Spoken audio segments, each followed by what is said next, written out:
પસાર થતા દિવસો કંઈક સાર આપીને જવાના છે. પસાર થતી આ ક્ષણો આત્મા માટે કંઈક હિત, શ્રેય અને કલ્યાણનું કારણ બનીને જવાના છે. જે દિવસો આપણા આંગણે આવ્યા છે, જે પરાધીરાજ આપણા આંગણે પધાર્યા છે, જે અવસર આપણા આંગણે આવ્યો છે, આ અવસર મને અને તમને એક જ બોધ આપી રહ્યો છે. સંબોધ્ય કિમ ના બુજ્ય સંબોહી ખલુ પેચદુલ્લહ. હે આત્મન તું જાગ, હે આત્મન તું જાગ, તું શા માટે જાગતો નથી? સંબોહી ખલુ પેચદુલ્લહ. જે અવસર આજ તારી પાસે આવ્યો છે ને, એ અવસર તારા માટે અત્યંત અત્યંત અત્યંત દુર્લભ છે. અને જો તે આ 7 દિવસમાં, કેટલા દિવસમાં? જો તે આ 7 દિવસમાં તારા આત્માને પલાળવાની શરૂઆત કરીને, જો તે આ 7 દિવસમાં તારા આત્માને પલાળવાની શરૂઆત કરીને, તો જ 8મો દિવસ કેવો હશે? તો જ 8મો દિવસ કેવો હશે? આત્માની શુદ્ધિનું કારણ બની જશે. એ આત્મ શુદ્ધિનું કારણ બની જશે. પણ આ 7 દિવસમાં તારો આત્મા પલળી ન ગયો તો 8મા દિવસે ગઈકાલની વાત હતી. સમજથી તમે તમારા આત્માને પલાળવાની શરૂઆત કરો. સમજથી તમે તમારા આત્માને પલાળવાની શરૂઆત કરો. એની ઉપર જેટલા મેલ લાગેલા છે, એ મેલને સાફ કરવા માટે જેમ જેમ તમારી સમજ વધતી જશે, આપણી કાલે પણ વાત થઈ કે આખર સંવત્સરી આ પર્વ છે શું? આખર આ સંવત્સરી પર્વ છે શું? શેનું છે? હું હર હંમેશ કહું છું, આ સંવત્સરી પર્વ એ જો આત્માની શુદ્ધિનું પર્વ છે, તો એ પર્વની અંદર માત્ર આત્મ શુદ્ધિ નથી. જો પરમાત્મા મહાવીર કેટલા દીર્ઘ દ્રષ્ટિવાન છે. પરમાત્મા મહાવીરનું વિઝન એટલે જબરજસ્ત લોંગ વિઝન છે. એને ખબર છે કે મારા સાધકો સાધક અવસ્થામાં ઓછા છે અને સંસારી અવસ્થામાં વધારે છે. અને જે સંસારી અવસ્થામાં વધારે હોય ત્યાં સમુદાય હોય, ત્યાં સાથ હોય, ત્યાં સંગાથ હોય. અને જ્યાં સાથ, સંગાથ અને સમુદાય હોય ને, ત્યાં સંઘર્ષ પણ હોય. અને જ્યાં સંઘર્ષ હોય ત્યાં મતભેદ પણ હોય, ત્યાં મતભેદ પણ હોય, ત્યાં અંદરમાં પ્રોબ્લેમ પણ હોય, ત્યાં અંદર કંઈક ને કંઈક કચકચ ચાલતી પણ હોય. અને આ એક દિવસ એવો હોય જે દિવસે અંદરમાં પડેલા એ મેલને શું કરવામાં આવશે? કેમ? એનું પણ એક રહસ્ય છે. કેમ કે એનું પણ એક રહસ્ય છે. કોઈ પણ દાગ આજે કપડા ઉપર લાગે ને અને કાલે જો ધોવાય ને તો હજી પણ ધોઈ શકાય. એક દાગ આજે લાગે અને 15 દિવસે પણ જો ધોવાય ને તો હજી પણ નીકળી શકે. કદાચ 4 મહિને પણ મહેનત કરો ને તો હજી પણ નીકળી શકે. છેલ્લે 12 મહિનામાં એકાદી વાર પ્રયત્ન કરવામાં આવે ને તો પણ નીકળી જાય. પણ જેની ઉપર જે દાગ ને જે મેલ ને વર્ષો લાગી જાય ને પછી નીકળે.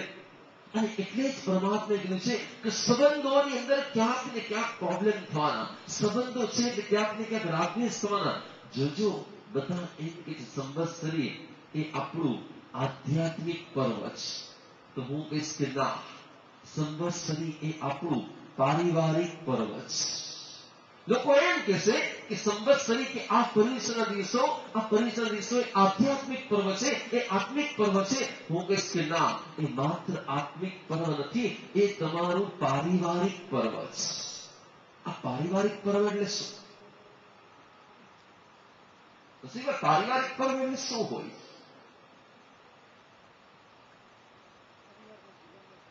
તો કે આખર તમારે પરમાત્મા સાથે વધારે રહેવાનું છે કે પરિવાર સાથે વધારે રહેવાનું છે? તમારે પરિવાર સાથે વધારે રહેવાનું કે પરમાત્મા સાથે વધારે રહેવાનું? મોટાભાગની વ્યક્તિ પરમાત્મા સાથે કલાક રહેતી હશે અને પરિવાર સાથે કલાકો રહેતી હશે. પરિવાર સાથે કલાકો અને પરમાત્મા સાથે એકાદી કલાક અને કલાકમાં કોઈ થોડીક સેકન્ડો. બાકી તો વિચાર કોના ચાલતા હોય? બાકી વિચાર તો પરિવારના ચાલતા હોય. અને એક પરિવારમાં જો પ્રોબ્લેમ હોય અને ચડેલું મોઢું લઈને પરમાત્મા પાસે આવે તો પરમાત્માને ગમે કે ના ગમે? એ અંદરનો ખળભળાટ લઈને પરમાત્માની પાસે આવે તો પરમાત્માને ગમે કે ના ગમે? એ અંદરની વેદના લઈને એ પરમાત્માની પાસે આવે તો પરમાત્માને ગમે કે ના ગમે? તો શું હોવું જોઈએ? તમે જેટલા બેઠા છો ને એમાંની એક વ્યક્તિ એ બતાવો કે આ પર્યુષણ સ્ટાર્ટ થયા ને એની પહેલા અમારા બધા પ્રોબ્લેમ સોલ્વ થઈ ગયા છે, અમારા ઘરમાં કોઈ પ્રોબ્લેમ નથી, એવી એક વ્યક્તિ હાથ ઊંચી કરો તો.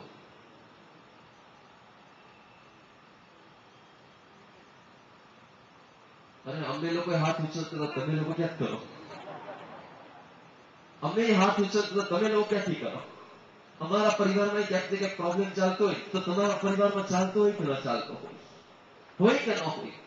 હોય કે ન? કેમ કે આખા રોટલા અમે કોના ખાઈએ છીએ?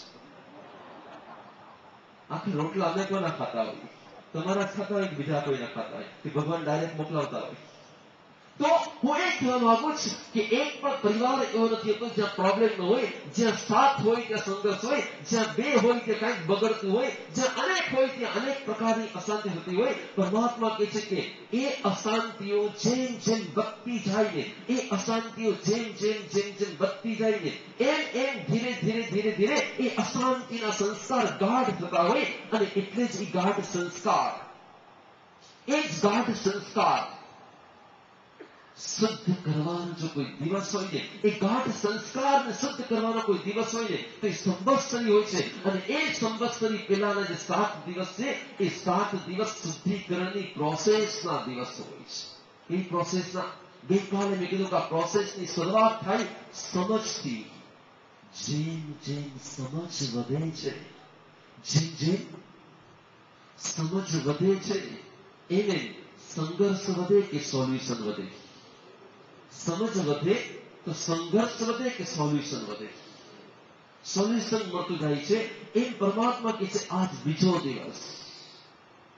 પરિવારની અંદર, વ્યવહારની અંદર, જીવનની અંદર જ્યાં સુધી પ્રોબ્લેમ છે ત્યાં સુધી કોઈ પણ વ્યક્તિ ક્યારે કદાચ હોઠેથી પરમાત્માનું નામ લેતી હોય ને તો એ હાર્ટમાં તો પ્રોબ્લેમ હોય છે. હોઠેથી પરમાત્માનું નામ લેતી હોય પણ હાર્ટમાં શું હોય? સમજાય છે પાછળ બરોબર? લાસ્ટ સુધી વ્યવસ્થિત રૂપમાં એકદમ ક્લિયર તો વાંધો નહીં. કારણ કે બે જરા ફરિયાદ કરી ગયા પાછળ સંભળાતો નથી. એકદમ ક્લિયર સંભળાય છે? વ્યવસ્થિત તમે આમ કરો છો એટલે હા કે ના? આમ ના થાય. ઓકે, હવે આમ કરવા લાગ્યા. મેં કહેવા માંગુ છું કે કઈ પણ પ્રોબ્લેમ હોય, મેં તમારી સામે હમણાં શું કર્યું, મેં શું કર્યું, શું તમને કઈ ખબર ના પડી. ગઈકાલે એક પ્રોબ્લેમ મારી પાસે આવ્યો, મને આજે યાદ હોવું જોઈએ કે ગઈકાલે એક પ્રોબ્લેમ થયો છે, આજે પણ મારે એનું શું લાવવાનું છે?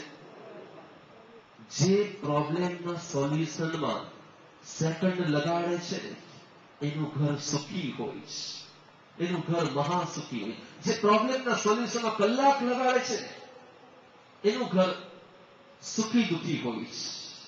જે પ્રોબ્લેમના સોલ્યુશનમાં દિવસ લગાડે છે ને એનું ઘર સુખી કમ અને દુખી વધારે હોય છે. પણ જે પ્રોબ્લેમના સોલ્યુશનમાં દિવસોના દિવસો લગાડે છે એનું ઘર દુખી હોય છે.